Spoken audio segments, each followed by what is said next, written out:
Hey guys, hope everything's going well. I know this is a weird time, and I know you've probably really missed hearing my voice. So I want to start creating some short videos so you get a chance to hear me, get a chance to hear me talk social studies a little bit. Maybe it'll feel a little more normal, even though I know it's not. But it's important that we stay safe and stay isolated during these times. You take a look at what's going on in Italy right now and spreading around Europe, who've already experienced this, you kind of see what's coming. So the more we use social distancing, the more we keep ourselves isolated, the better off our population's going to be. So I know it's tough, but keep working through it. With that said, I want to dive into the Cold War today. This is going to be our next major topic, and I want to introduce it to you from the perspective of causes. As we break into everything, we start with the causes.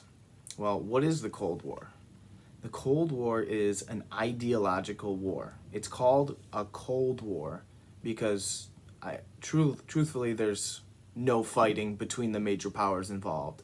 Now, with that said, there are going to be wars fought as a result of these ideas.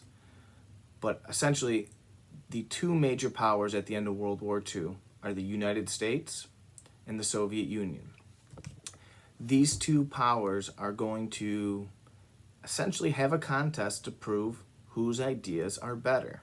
Is it the US ideologies of democracy and capitalist style economy?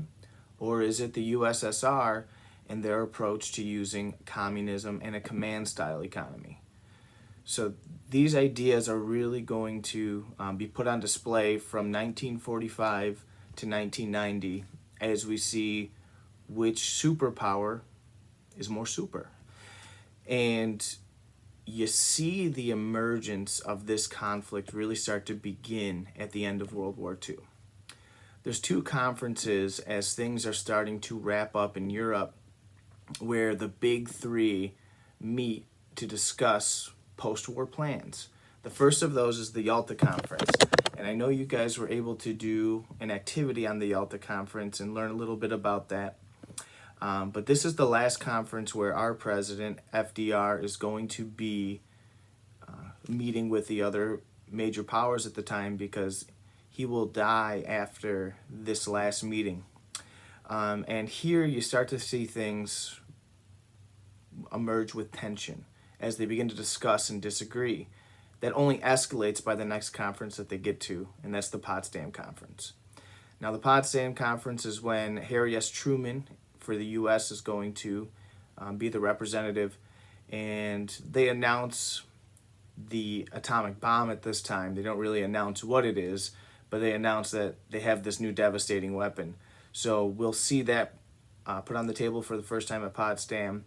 But the things we really begin to see at Potsdam as they relate to the Cold War are these disagreements on how to rebuild Europe now that the war is over.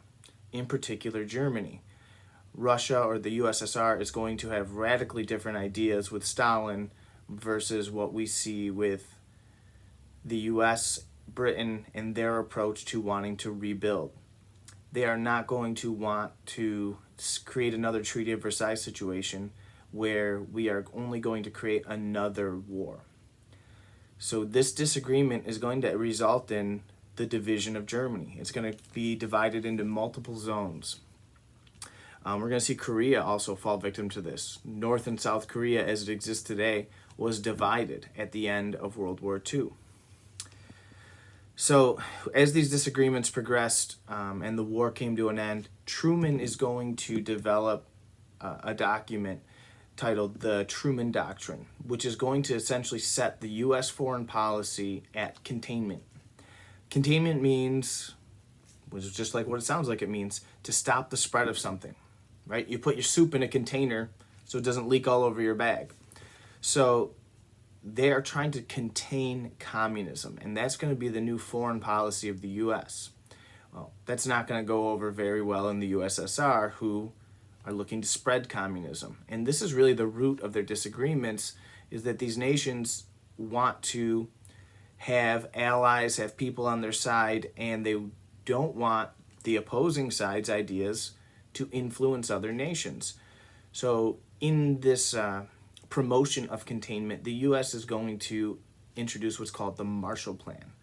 The Marshall Plan is a $13 billion plan that's going to send aid to war-torn countries after World War II with the idea of, yeah, we're trying to help you, but ultimately the main idea is we want you to be our friend and not become a communist nation.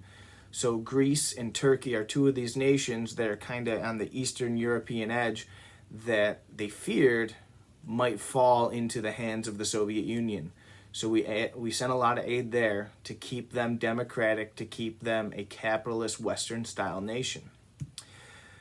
Well, with this division of Germany, we're going to see the Marshall Plan kind of hit another hiccup or create a situation where we have potential for conflict. Berlin is the city in Germany that's going to be split along with the country of Germany. So there's kind of a split within a split, which is hard to imagine. But anyways, we went to send aid to the eastern part of Germany. Well, Stalin didn't like that.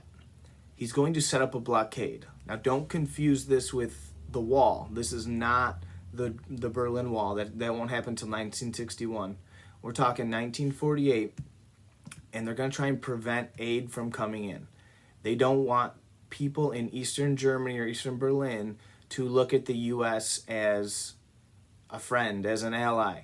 They want to reject these ideologies, so they want to reject this aid. That's kind of how they're setting this up and why they're looking to use the blockade.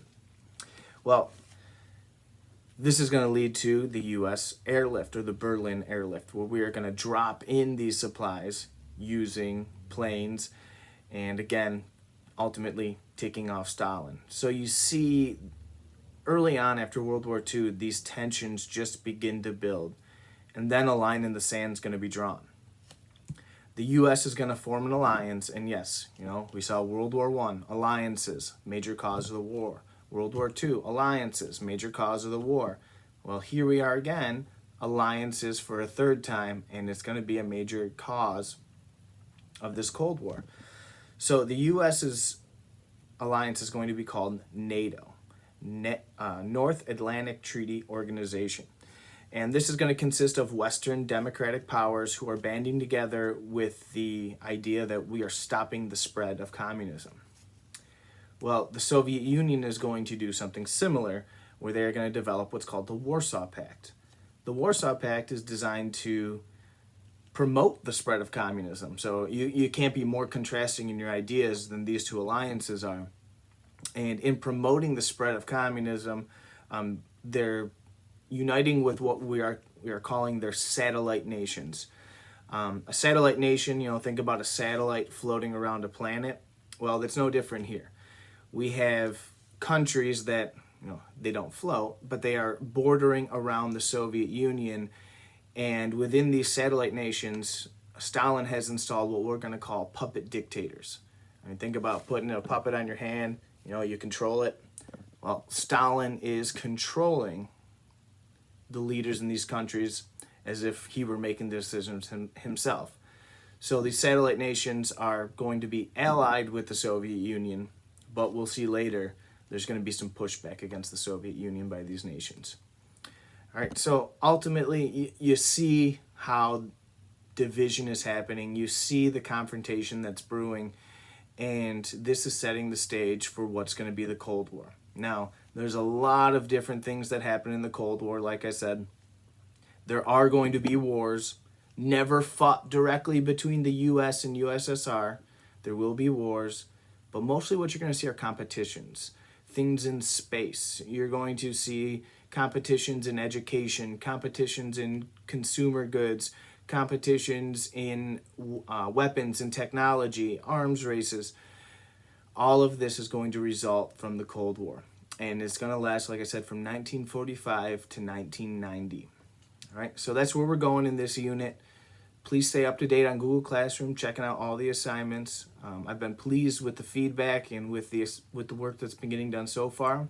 Let's keep it moving, all right, and stay safe, guys. Bye.